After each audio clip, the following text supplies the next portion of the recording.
ኖርክም አልኖርክም ልዩነት የለውም። 6 ዓመት ማለት እኮ ለሴት ልጅ በጣም ብዙ ነው። ከዚህ በላይ ጊዜ ማባከናል እንዴ? ምን ሆነ ነው? ተረጋጋ እንጂ። የኔና አንተ ነገር ዝም ብሎ ጊዜ መፍጀት ነው። ጊዜን እያባከንክብኝ ነው። በቃ እንለይ አትለኝም እኮ? አንተ እንደዚህ መሆን ምን ይቀይራል? እሺ ድንገት ማቃት መንገደኛ ወይም ለወራት ማቃት ሴት ብትሆን እሺ። 6 ዓመት 6 ዓመት ታዲያስ ያን ሁሉ ጊዜ አብረን አሳልፈን ህይወትን መጋፈስ ያቅጣት ይሄንን ሰበብ አድርጋ እንደዛ ማለት ነበረባት? 6 ዓመት ማለት እኮ ለሴት ልጅ በጣም ብዙ ነው። ከዚህ በላይ ጊዜ ማባከናል?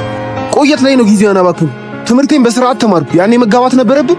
እሷ ስራ አልነበራትም። ለመመረቅ 4 ዓመት ፈጅቶብኛል። በ2 ዓመት መርቁኝና ላግባት ማለት ይችል ነበር። 6 ወራት ስራ ፈለኩኝ። ድፍን አዲስ አበባን አካለልኩኝ። ስራ ስላላገኘው ወደ ክፍለ ሀገር ሄድኩኝ። ግድ የለም እንጋባና ስራ ፈልጋለሁ እንድላት ጠብቃ ነበር። ክፍለ ሀገሩኛ አዲስ አበባ ለመመለስ ደከምኩ። ቆይ አዲስ አበባ ምን አለኝ? ህንጻው ነው? ቤተ መንግስቱ? እሷን ፈልጌ አይደለ? እሷን ብቻ።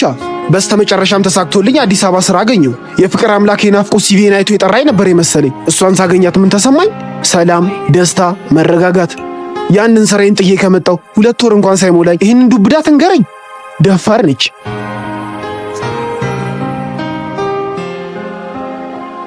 ቆይ ምንድን ነው የሆንሽው? ምን ሆንኩ? ከሌላ ሰው ጋር የጀመርሽው ነገር አለ? ይመለከታል? ምን?